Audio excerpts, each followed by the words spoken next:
Olá! No dia 16 de janeiro, os países caribenhos e latino-americanos, com apoio do Brasil, aprovaram o Plano CELAC de Segurança Alimentar, Nutrição e Erradicação da Fome. O documento estabeleceu uma meta ousada, mas muito necessária: acabar com a fome até 2030. Para ter uma ideia da importância desse plano, o relatório Estado da Segurança Alimentar e Nutrição no Mundo, publicado em 2023 pela ONU, revelou uma piora no acesso à segurança alimentar. Somente no Brasil, o levantamento apontou que, em 2022, mais de 20 milhões de pessoas estavam em insegurança alimentar grave, o que caracteriza condição de fome. Para entendermos mais a respeito dessa temática, eu recebo aqui no estúdio o nutricionista Élido Bonomo, que é presidente do Conselho Federal de Nutricionistas. Élido, muito obrigada por aceitar o convite da TV e da Rádio FOP. Prazer. Élido, para iniciar a nossa conversa, eu vou pedir para você explicar para a gente o que é segurança alimentar e nutricional. Antes do conceito, eu quero dizer que ele aparece em 2004 na segunda Conferência Nacional de Segurança Alimentar do Brasil, em um congresso em Olinda, uma conferência em Olinda, em que ele dá um norte para as políticas. Então, ele define que é o acesso a todo indivíduo, de forma regular, a alimentos em quantidade e qualidade, alimentos saudáveis, sem comprometer outras necessidades individuais, de forma promotora de saúde, e que considere econômica, cultural, social e ambientalmente de forma sustentável. Então é um conceito que é amplo, mas é ele que direciona, é ele que faz com que a gente busque, entendendo que não é somente a quantidade de alimento num determinado momento, é regular e permanente, sem comprometer outras necessidades e que leve em consideração social, cultural, os hábitos alimentares, de que forma sustentável. Isso é importante para quem vai mexer com política pública. E quais são os graus da insegurança alimentar?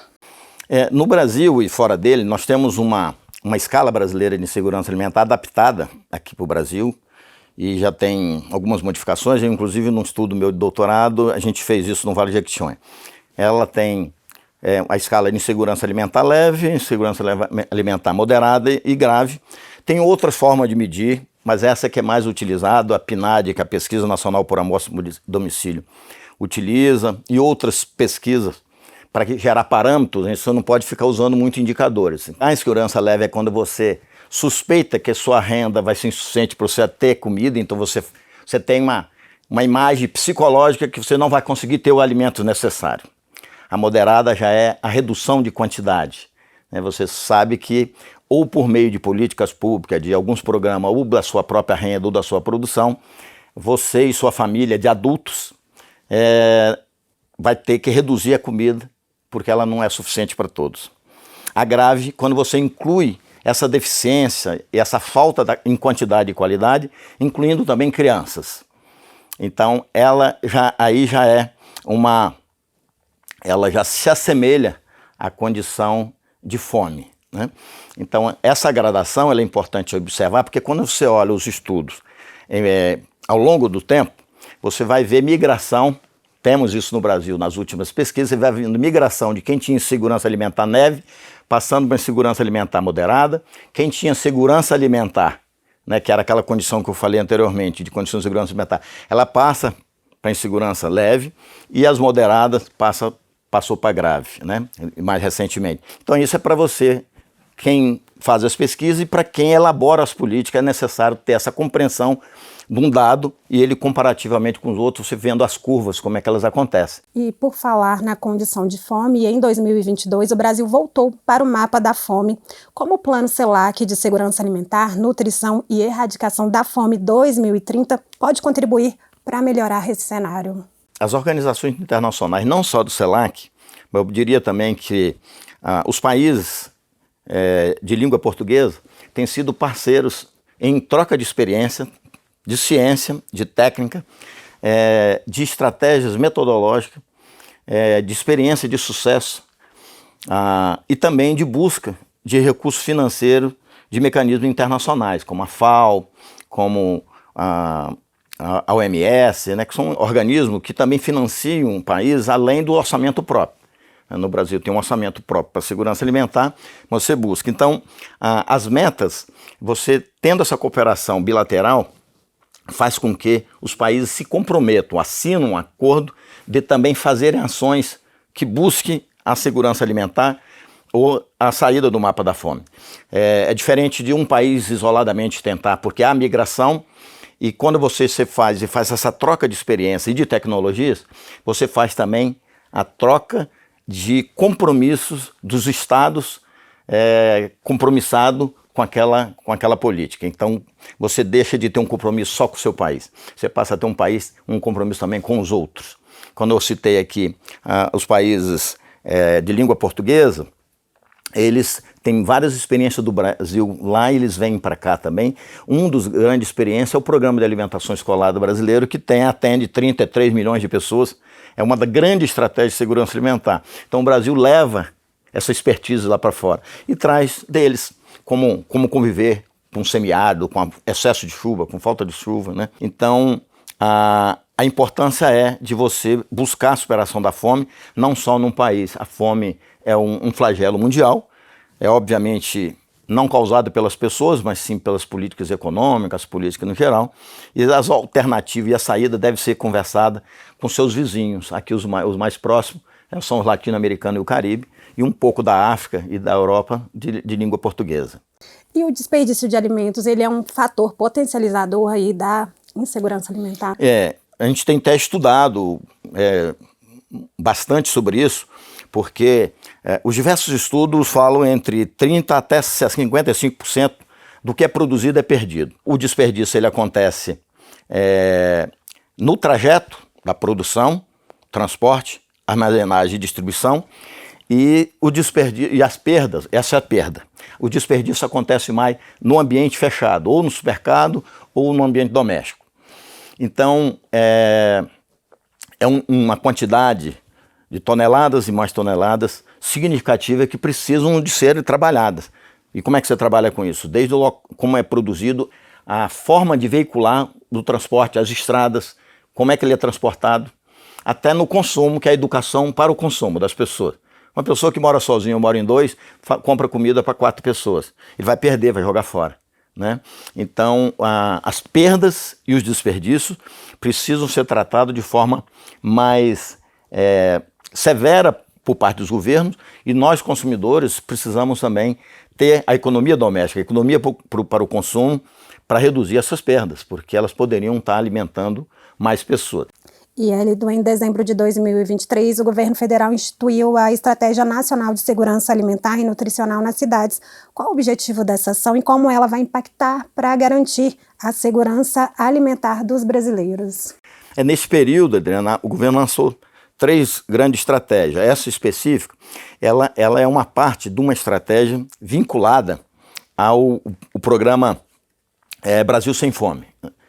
O governo lançou em agosto do ano passado várias estratégias, várias ações para um Brasil sem fome, que o que eles estão pensando é o seguinte: uma forma de capilarizar mais, de se envolver mais pelo SISAN, que é o Sistema Nacional de Segurança Alimentar e Nutricional, que está prevista na Lei de Segurança Alimentar desde 2006, como que os municípios e os estados, os entes federados, possam ter acesso a editais, ter acesso a intercâmbio de informação para facilitar as ações locais, que promovam a alimentação saudável, que promovam tanto o consumo, mas também a produção, estimulando mais a agricultura familiar. Quanto menos veneno, quanto menos agrotóxicos, estimulando o alimento da região. Você preserva o consumo, você estimula os hábitos e o alimento circula menos e com mais, promovendo mais saúde.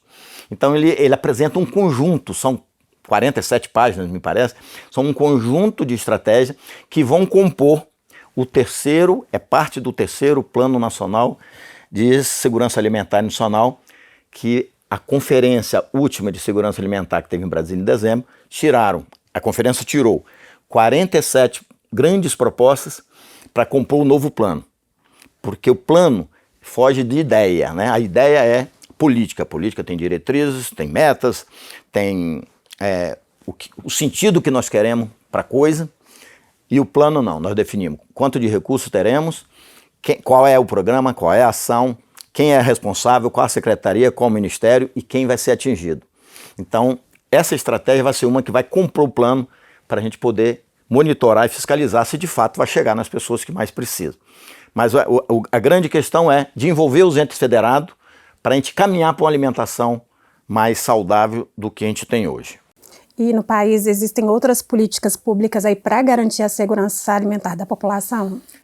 Tem algumas que foram um pouco desestimuladas, né? Porque política você se faz com gestão e com recurso. Se você mantém o programa e você tira o recurso, você não a elimina, mas você asfixia, né? Então nós temos, por exemplo, recurso que você tem que pensar do ponto de vista econômico e do ponto de vista do acesso direto ao alimento. A política de transferência de renda, ela foi fundamental, voltar o Bolsa Família para quem de fato precisa, né? Isso é feito pelas assistências sociais dos municípios, identificar de fato quem precisa, porque a fome é como um direito, está desde 2010 na Constituição Federal. É um direito que você tem que prover, enquanto a pessoa não produz, enquanto a pessoa não tem renda própria para isso. O Estado tem que prover, isso está na Constituição Federal. Então, transferência de renda é necessário, geração de emprego e renda é fundamental para a pessoa ter essa autonomia. Tem 2 programas fundamentais, que é o Programa Nacional de Alimentação Escolar, que pega mais de 30 milhões de pessoas, tanto a criança quanto adulto, e tem alimentação equilibrada, precisa ter um aporte maior de recursos. Recentemente foi negociado, aumentou um pouco mais de recursos para 2024. E o outro é o Programa de Aquisição de Alimento, é muito conhecido por aí como o PAA, tem várias modalidades de PAA, que são programas em que você compra do agricultor familiar, ele tem que se identificar como agricultor familiar, não cabe tratar aqui agora, mas ele como agricultor familiar, ele pode ofertar para esse programa. E esse tem várias formas, você pode com doação simultânea para uma creche, para um asilo, mas pode ser, por exemplo, para mandar para um restaurante popular, para uma cozinha comunitária, para um banco de alimento, uma cozinha solidária, que são maneiras das pessoas terem acesso, isso não é acesso individual, mas o restaurante popular é individual. Mas os bancos de alimentos, as outras cozinhas, são estruturas socioassistenciais em que recebe pessoas em condição de necessidade alimentar. Então, esses programas, eles também são fundamentais para que a pessoa tenha acesso ao alimento de forma regular e permanente e de qualidade, como eu disse lá no início, sobre os programas.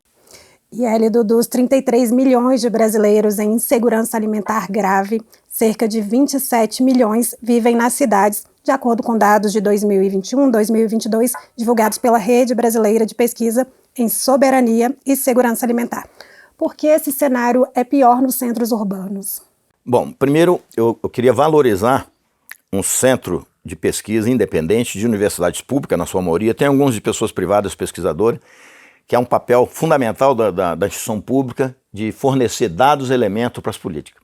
Então a Rede Pensar, ela está de parabéns nessas últimas pesquisas que vem fazendo e para as pessoas utilizarem. De forma absoluta, está na cidade, porque nós temos hoje, em média, em torno de 90% da população está na cidade. Está no centro urbano, as pessoas vêm do interior, muitas vezes sem uma formação profissional e acaba ficando nas periferias, sem uma condição de geração de renda e às vezes também em condição de rua. Então aumenta um público na condição de segurança alimentar nas mais diversas formas dela. Contudo, é importante que o pessoal compreenda que tem alguns recortes da insegurança alimentar do ponto de vista da proporcionalidade. Ela se encontra em termos proporcionais mais presente no norte do país e rural, né? Porque a pessoa fala, mas por que está no rural e passa fome? Porque as pessoas precisam ter acesso. Às vezes a pessoa tem terra e não tem a regularização. Se não tem regularização, não tem acesso a crédito, não tem acesso ao Pronaf. E aí não tem acesso a alguns insumos, né? O semiárido brasileiro inclui uma parte do semiárido de Minas, tem recorte de raça e gênero. Os domicílios na pesquisa demonstram que os domicílios chefiados por mulheres e por mulheres negras têm uma maior proporção de insegurança alimentar, inclusive da insegurança alimentar grave. E quando você faz um recorte de renda, esses domicílios, mulheres negras, até 1/4 do salário mínimo como renda familiar, amplia-se mais a insegurança alimentar. Então a insegurança alimentar, para quem é governante, quem é da sociedade civil que quer cobrar dos governantes, está bem desenhada, ela tem identificação. Tem raça, tem cor, tem regionalidade, territorialidade, ela não está em qualquer lugar. E está nos grandes centros também, em termo quantitativo, porque é nós tivemos um êxodo rural muito grande a partir da década de 70 e as cidades não deram conta de acolher com formação, com emprego, com renda, com política pública para atender esses públicos. Então nós somos bem servidos de dados, nós precisamos de ter políticas, governos com política que coloque orçamento e coloque seriedade, porque é possível a gente voltar ao patamar de 2014. E falando agora de mudanças climáticas, elas impactam a questão da insegurança alimentar aqui no Brasil? Impacta no mundo, né? Porque a questão do clima ela é fundamental para a produção e para a regularidade e a qualidade dos alimentos. Então, quando você tem essa instabilidade, você interfere na produção. Se você interfere na produção em quantidade, você vai interferir nesse equilíbrio entre produção e demanda. Se você diminui a produção, aumenta a demanda, vai aumentar o custo. Aumentando o custo, aquelas pessoas que dependem de política pública vão ficar mais vulneráveis a isso. Então, a questão do clima vai interferir muito. Hélido, você já deu uma prévia para a gente aí durante a sua fala, mas eu queria que você falasse exatamente sobre a meta do Plano CELAC, que é de erradicar a fome até 2030. Como você avalia esse objetivo? Você acha que é possível alcançá-lo? Nós não temos uma sintonia fina com todos os governos. Você tem alternância de governo com determinadas prioridades. E a sociedade nem sempre dá conta de fazer a pressão necessária para que, independente de qual governo esteja administrando na gestão do país, que aquelas metas sejam cumpridas. Não é assim, né? Muda governo, muda a direção, as metas vão encostando para depois. Então, por isso que não dá para afirmar, dizendo, será cumprida. O que eu acho que é legal, o plano contra a fome do Brasil fala isso também, até 2030, acabar com a fome no Brasil. Eu acho possível, no Brasil, superar antes. Se a gente retomar os investimentos nas políticas públicas que a gente já teve e outras novas, pegando novas experiências, né, que a gente teve ainda com a pandemia, teve várias experiências de voluntárias, de sociedade civil, que o governo possa apropriar disso com um bom cadastro, um cadastro único, que pudesse conversar, vou aproveitar para dizer isso, que pudesse conversar o SUS com o CISAM, que é o Sistema de Segurança Alimentar Nacional, com o SUAS, que é o Sistema Único de Assistência Social. Nesses três espaços, tem atividades, programas e ações que tratam das pessoas, de acolhimento das pessoas que têm insegurança alimentar. E tem programas, né? Está tendo até algum recurso para ter alimentação também agora no SUAS, cooperação, governo federal, estadual e municipais. Isso facilita o acesso ao alimento. Nós temos que facilitar o acesso ao alimento de forma regular, né, para as pessoas. Por um lado, gerando emprego para elas terem autonomia de buscar seu alimento, e por outro lado, enquanto isso não se resolve, a questão do emprego, que as pessoas possam ter acesso de políticas públicas. Então, é uma meta ousada, é uma meta apertada. Eu acredito no Brasil, mas não acredito que em toda a América Latina isso seja viável em função dessas alternâncias governamentais. Mas é fundamental que as tenham e você ir monitorando, porque se você trabalha com indicadores, nós estamos em 24. 26, daqui a 2 anos, você pode ter dados se esse percentual tem que diminuir. Nós temos que ter uma curva descendente da insegurança, e uma curva ascendente de segurança alimentar.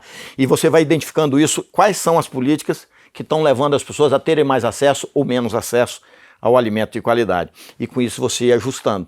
Mas se a gente continuar com cooperação internacional, você facilita que os outros países que têm menos condições agricultáveis do que nós, que depende mais do PMA, que é o Programa Mundial de Alimentos, que depende mais da FAO, depende mais da OMS, eles dependem mais de importação do que produção própria, possa ter essa condição, né? Então, em função dessa geopolítica, dessa macroeconomia, é que não daria para você dizer assim, olha, vai conseguir, porque tem umas engenharias aí. No Brasil eu estou muito confiante, né? Inclusive porque nós temos hoje vendo pessoas no Ministério do Desenvolvimento Social, no Ministério da Educação, no Ministério da Saúde e no Ministério do Desenvolvimento Agrário, com foco em programas que foram viáveis no passado e que ajudou a sair do mapa da fome. Se deu no passado, por que não pode dar certo agora? Mas eu estou confiante que é possível que o Brasil resolva e que a gente possa contribuir para que esses outros países que têm menos condições objetivas possam também sair, porque não tem coisa pior do que a insegurança alimentar e a fome, né? É uma coisa terrível. Isso aí, muito obrigada, Hélido, mais uma vez por aceitar o convite da TV e da Rádio FOP. Obrigado, um prazer. E se você quiser saber mais informações sobre a insegurança alimentar aqui no Brasil, é só acessar a plataforma Olhe para a Fome. Continue acompanhando a programação da TV UFOP no nosso canal na TV ou pela internet. É sempre bom ter a sua companhia.